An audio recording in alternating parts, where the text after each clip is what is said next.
Radio Red de RCN. Grandes audiencias. En la hora de la verdad. Al oído.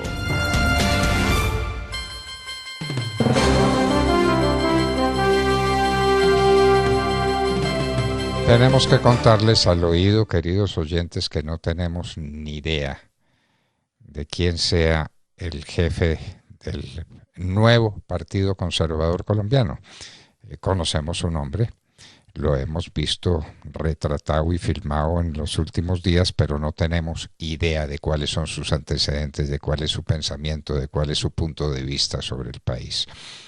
El partido de Caro y Ospina, el de Núñez, el de Ospina Pérez, el de Pedronel Ospina, el de Laureano Gómez, el de Misael Pastrana, inclusive, el de tantos jefes ilustres del Partido Conservador, en manos de un perfecto desconocido. ¿Qué se sabe de él, Demar?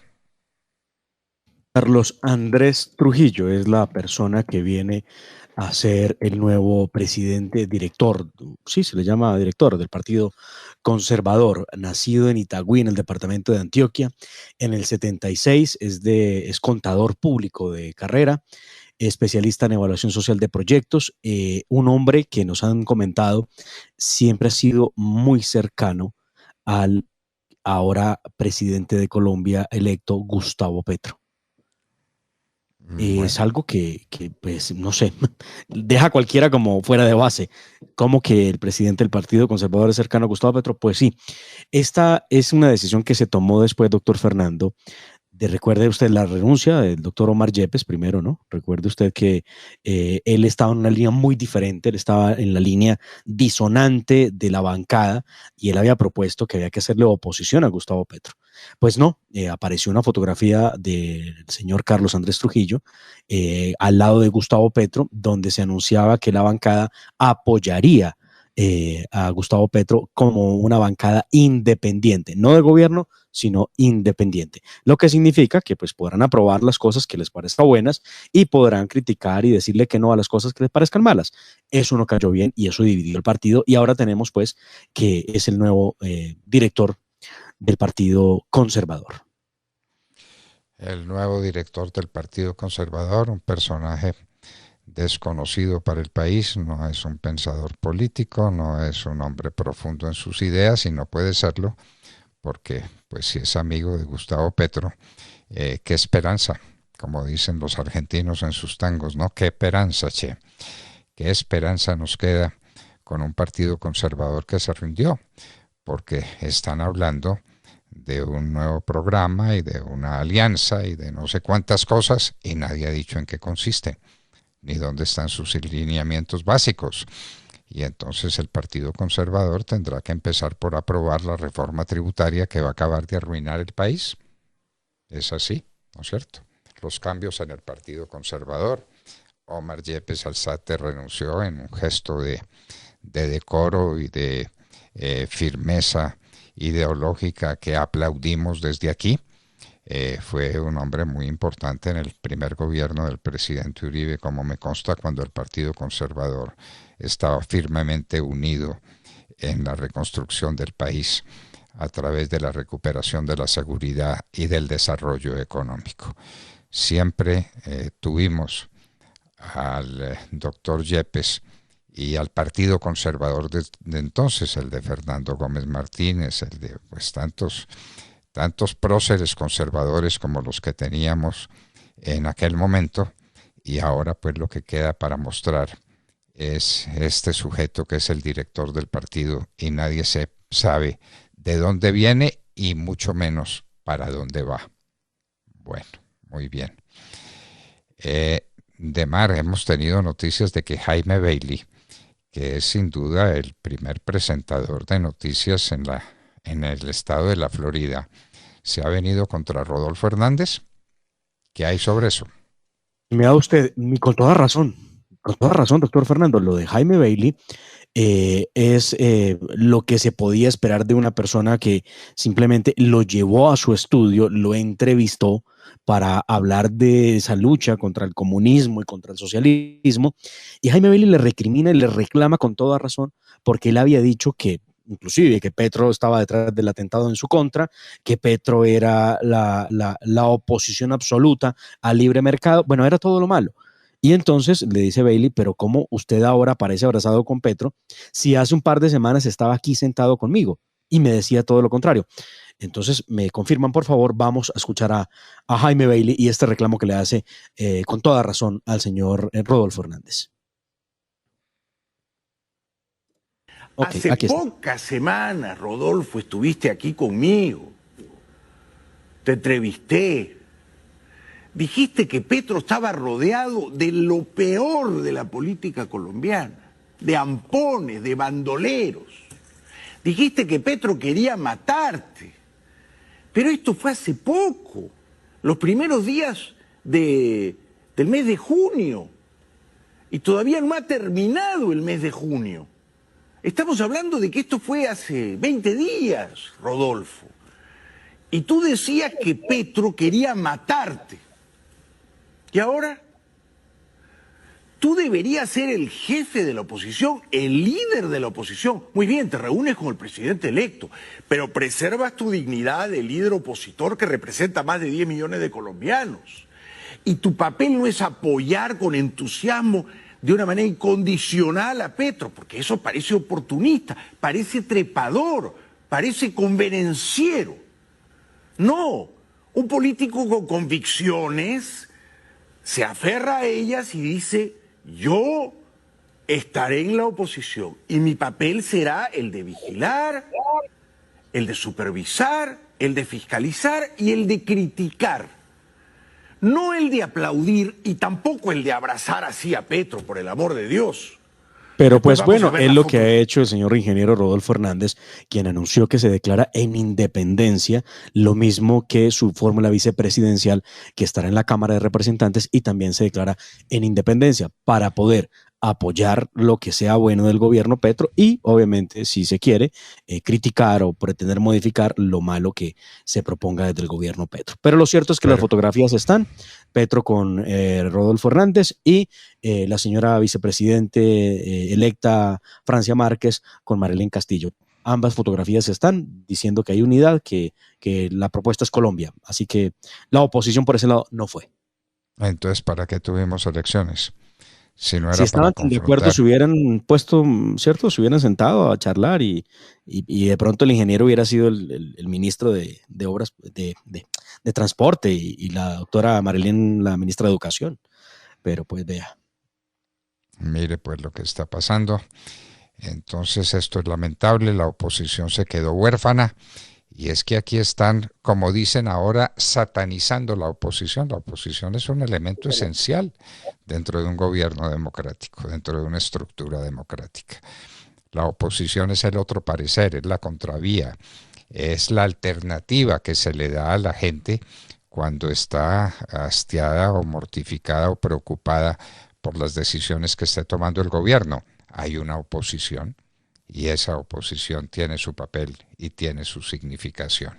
Pues se acabó la oposición, queda la del presidente Uribe, pues que no sabemos hasta dónde va y con cuánta libertad se vaya a ejercer en las circunstancias en las que tienen al presidente Uribe con un puñal, una daga en el corazón, a ver cuándo se la oprimen. Muy bien, que hay agarrón en el pacto de Petro por los puestos, claro. Claro, pero hombre, esta película no podía faltar. Hay personajes en el pacto que prefieren guardar el sigilo, ¿no? El silencio, calmarse un poco porque son bastante vehementes a la hora de expresarse. Uno de ellos es el senador Bolívar, quien recordemos era el hombre clave de las comunicaciones prácticamente en vivo de los discursos que echaba Gustavo Petro cuando era candidato. Circuló una versión antes de ayer y ayer que decía que Carlos Amaya, exgobernador del departamento de Boyacá, podía llegar a ser el ministro de Agricultura de Gustavo Petro. Entonces, escribió Gustavo Bolívar hace tan solo 12 horas. Admiro la generosidad de Petro para conformar un gobierno pluralista y de unidad que garantice la paz y la gobernabilidad en Colombia.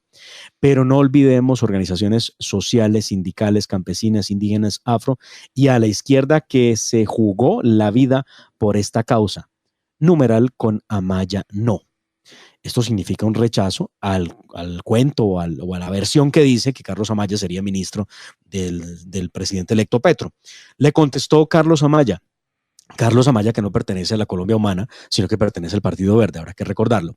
Senador, usted sabe que ese rumor no es cierto. Como dirigente del pacto histórico debería desmentirlo en lugar de alimentarlo, hacerles eco a esas estrategias sistemáticas que han usado para desprestigiar al que piensa distinto, les hace más daño a ustedes que a quienes pretenden quemar, entre comillas. Y es así como va creciendo el descontento porque, doctor Fernando, la primera pregunta que todos nos hacemos es, ¿alcanzará tanto puesto para tanto que está pidiendo pista? Porque veo a muchos no muy contentos precisamente con la forma en cómo se está repartiendo los cargos. A propósito de puestos, ¿ha habido alguna declaración, alguna insinuación, alguna pista que haya dado Petro sobre un organismo, una consultoría, un instituto que vaya a liquidar dentro de un proceso de austeridad? Aquí no se habla de la palabra austeridad por ninguna parte. Le tengo, si quiere, los nombres de los 2 ministerios que ya están listos y de uno tercero que puede llegar para ajustar 21 ministerios en Colombia. Estamos en 18. Bueno, está el Ministerio de la Igualdad, que se lo van a dar a Francia Márquez para que haga igualdad. Yo no sé igualdad entre quiénes y cómo, pero el Ministerio de la Igualdad. ¿Y qué otro ministerio hay? El Ministerio de Seguridad Ciudadana, Convivencia y Paz, que es el que manejará o el que trabajará el general William René Salamanca, y el Ministerio de la Implementación de la Paz, que no sabemos si va a ser ministerio afín o si va a ser un departamento administrativo. Que ya existe. Que ya existe. Que ya existe. Claro. Entonces es la implementación de la paz, es el cumplimiento de los acuerdos con las FARC, que ha prometido José Antonio Campo que será uno de sus objetivos de ejercicio ministerial. Es la ruina de Colombia. La ruina de Colombia. Los de las FARC no están cumpliendo nada, están haciendo lo que les da la gana, están metidos en el monte, se están enriqueciendo con el narcotráfico, están manejando vastas zonas del país, todas petristas, para tenerlo presente. Y el cumplimiento, pero si las FARC no cumplen nada, las cargas que hay sobre el gobierno son sencillamente descomunales. ¿Con qué va a cumplir toda esa demagogia y todo ese populismo que está en los famosos acuerdos de paz? Imposible, ¿no? Pues es que ahora le pongo a usted este asunto entre manos. Vea usted.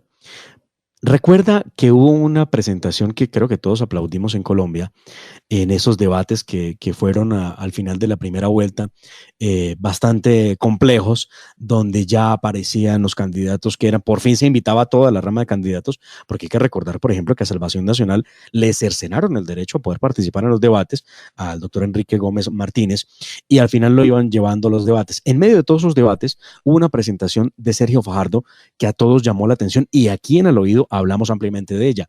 Sergio Fajardo se tomó el trabajo, bueno, no él, ahora me doy cuenta quién fue, de coger ítem por ítem de los que estaba proponiendo Gustavo Petro iba a regalar, como por ejemplo los subsidios a la educación, los subsidios a las madres cabeza de hogar, los subsidios a la población de la tercera edad, todo eso quedaba algo así como 120 y tantos billones de pesos. Y Sergio Fajardo en ese debate le dijo, ¿de dónde la plata, Gustavo, si usted está proponiendo unos gastos que valen 123 billones de pesos y está hablando de una reforma tributaria de 40 billones de pesos? ¿De dónde va a sacar la plata? Pues muy bien. ¿Quién había hecho ese cálculo y quién había cuestionado realmente las propuestas del gasto social de Gustavo Petro? Pues tengo el cuento. El que hizo este trabajo fue el ahora anunciado ministro de Hacienda, doctor José Antonio Campo, que había presentado este documento a Sergio Fajardo, que lo utilizó en el debate, donde daba cuenta de que era absolutamente inviable lo que estaba proponiendo el entonces candidato Petro. Y ahora es el ministro de Hacienda. ahora es el ministro de Hacienda. Ahí le pregunto yo, ¿y uno cómo hace ahí? Que está prometiendo cumplir con todas las propuestas de Gustavo Petro en materia de gasto social. Es que el gasto social es muy atractivo, ¿no es cierto? Entonces el gasto social, regalarle a los viejitos una pensión de jubilación, regalarle a las madres de familia lo que necesitan para sostener su familia gratis, regalarle a unos y a otros, regalar las pensiones estudiantiles para que todos estudien gratis. Todo eso es muy, muy sabroso, muy sabroso. La pregunta se complica, o la pregunta complicada que se presenta es: ¿y de dónde va a salir todo ese dinero? ¿De dónde va a salir? ¿Quién lo va a producir? ¿Quién lo va a producir cuando el empresariado va a estar contra la pared con una reforma tributaria que parece ruinosa, ¿no? Que es lo que... Pero claro, una reforma tributaria que la calculan en más de 60 billones de pesos. Porque empezaron en 40 y ya van en 60. Y puede subir más. Sí, hablan de 60, 65 billones.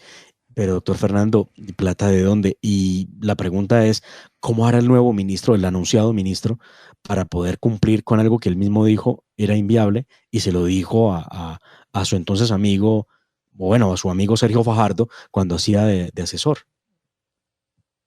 Bueno, él era el asesor de Sergio Fajardo, ahora es el ministro de Hacienda de Petro y ahora sí está muy comprometido con este gasto social, cuyos orígenes en materia económica nadie sabe cuáles son, porque pues los orígenes políticos todo el mundo los conoce, es el populismo, es la demagogia, y entonces pensión de jubilación para todos los viejitos, qué lindo. Entonces por lo menos un salario mínimo para todas las madres, cabeza de familia, qué bonito, todo eso es muy bonito. Hágalo y páguelo y manéjelo. Ay, por Dios, alma bendita de Milton Friedman.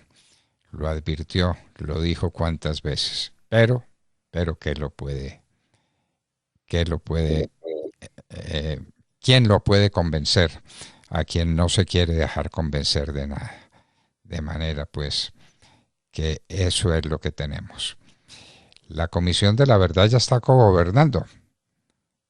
A ella la nombraron como ese acuerdo, parte del acuerdo de La Habana, donde estaba por supuesto el padre de Ru, que es de una tendencia comunista clarísima, como lo fue todo el CINEP de los jesuitas que fueron mis educadores, a quienes admiré tanto y sigo admirando tanto. Hay jesuitas maravillosos, pero que tenían pues sus ovejas negras que estaban todas concentradas en el llamado CINEP.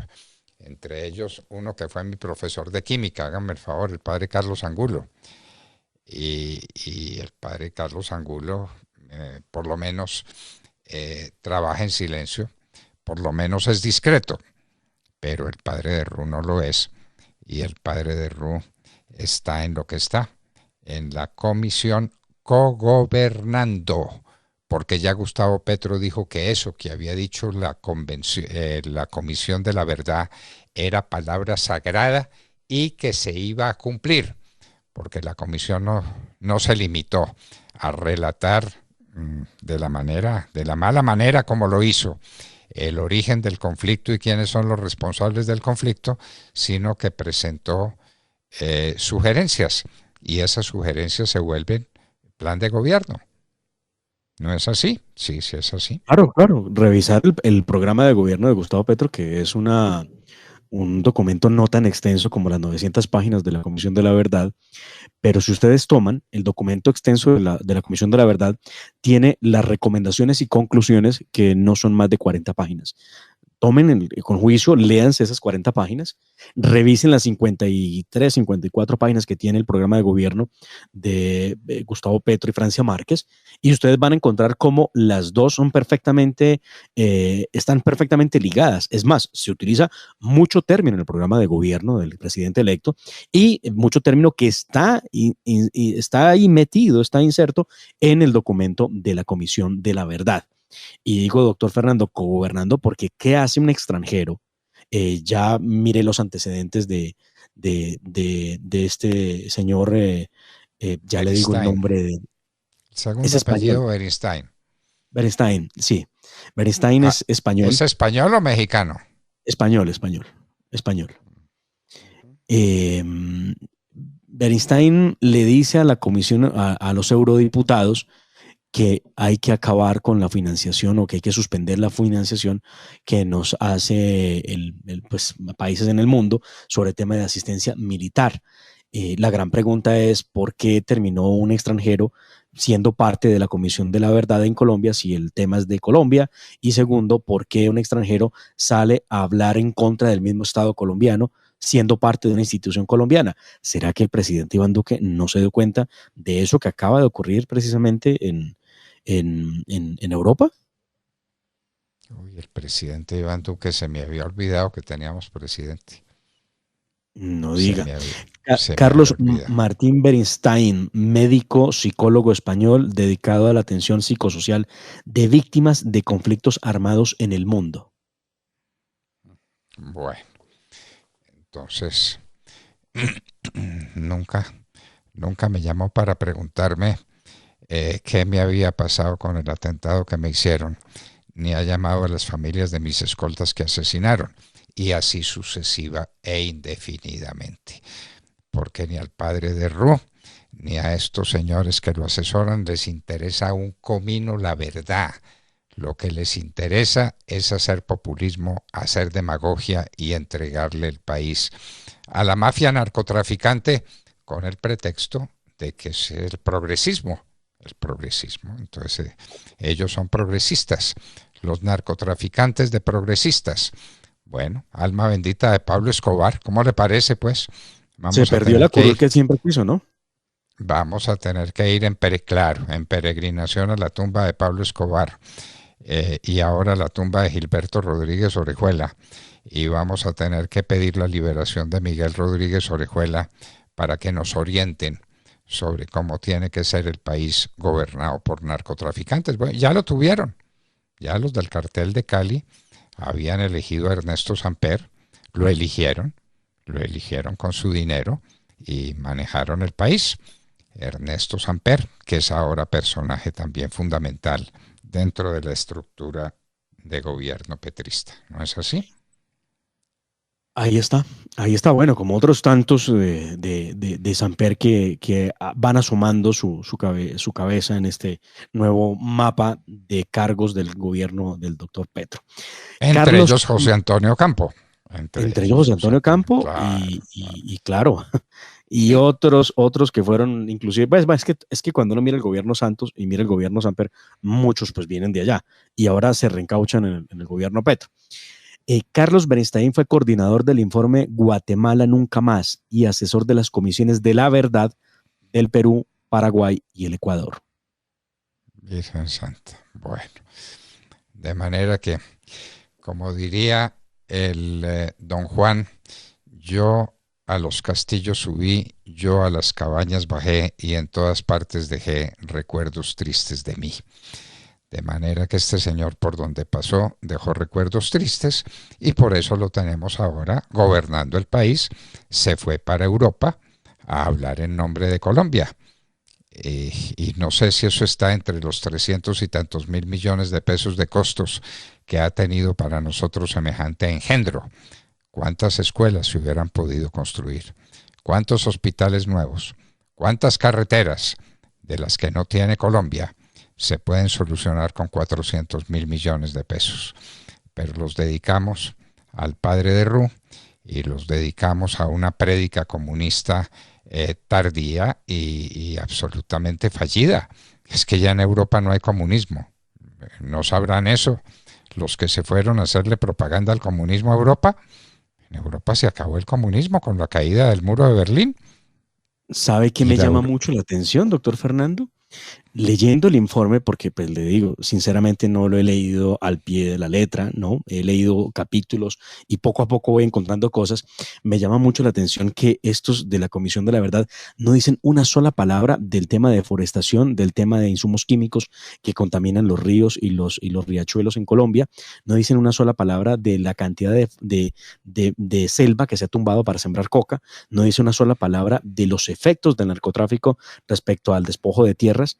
No dicen una sola palabra de eso. Claro, si ellos contaran que el narcotráfico es depredador del medio ambiente en Colombia y que los terroristas del ELN y las FARC han volado no sé cuántas miles de veces los oleoductos, produciendo impacto ambiental en una escala de más de 20 años en el tiempo, pues muy bien. No lo dicen porque es que recuerde usted que desde Europa empiezan a promover temas como Escazú, que son necesarios para poder preservar, dicen ellos, el medio ambiente en América Latina. Era lo que faltaba. Y en un minuto estaremos con Roger Pardo Maurer, ex subsecretario de Defensa de Estados Unidos, veterano de combate de fuerzas especiales en Afganistán e Irán, para que nos cuente cuál es el balance final de la reunión de la OTAN, que terminó ayer, después de un despliegue de seguridad inaudito y con la presencia de buena parte de los jefes de Estado que componen la OTAN. En un minuto, Roger Pardo estará con nosotros en la hora de la verdad. Y hablábamos con ustedes al oído.